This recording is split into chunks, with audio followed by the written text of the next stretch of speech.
இப்படி 5 மாநிலங்கள் அது எல்லாமே பாத்தீங்கன்னா பிஜேபி ஆளக்கூடிய மாநிலங்கள்னு சொல்றாங்க.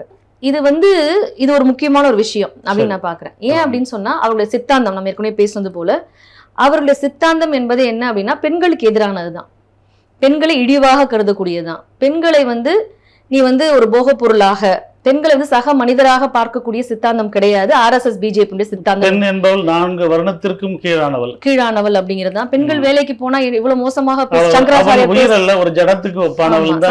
பேசின தமிழ்நாட்டுல நம்ம ஃபேமஸா கேட்டிருப்போம். வேலைக்கு போற பெண்கள்லாம் விபச்சாரிகள் பேசின நபர்கள் தான் இவங்க. அவ்வளவுதான் அவங்களுடைய கண்ணோட்டம் என்பது. அப்ப அதனாலதான் பெண்களை அது குறிப்பாக நீங்க சொல்வது போல அடித்தட்டு பெண்கள் யோசிச்சு பாருங்க. தலித் பெண்களாக இருக்கட்டும், இஸ்லாமிய பெண்களாக இருக்கட்டும், குஜராத் கலவரத்துல நம்ம பார்த்தோம்.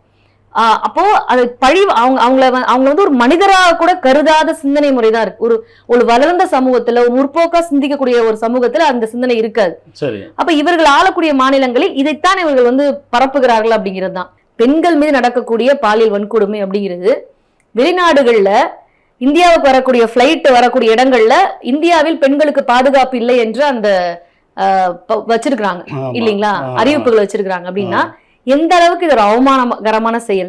நீங்கள் தனியாக அங்க சுற்றுலாவிற்கு இந்தியாவிற்கு சென்றால் உங்களுக்கு அங்கு பாதுகாப்பு இல்லை என்பதை பல நாடுகள்ல இருக்கக்கூடிய ஏர்போர்ட்ல வச்சிருக்காங்கன்ற செய்தியில நம்ம பாக்குறோம். அப்ப இது எவ்வளவு ஒரு அவமானகரமான விஷயம். நாங்க வினவ ஒரு கட்டுரை எழுதியிருப்போம். ஒரு அயல்நாட்டு பெண்மணி இந்தியாவிற்கு பல இடங்கள்ல செல்லும் பொழுது அவங்க தகாத இடத்தில் அவர்களை தொட்டதுனால அவங்க உளவியல் ரீதியாக பாதிக்கப்பட்டு அவங்க நாட்டுக்கு போய் 3 மாசம் உளவியல் ரீதியா அவங்க ட்ரீட்மெண்ட் எடுத்துதான் அவங்க வெளியே வந்திருப்பாங்க.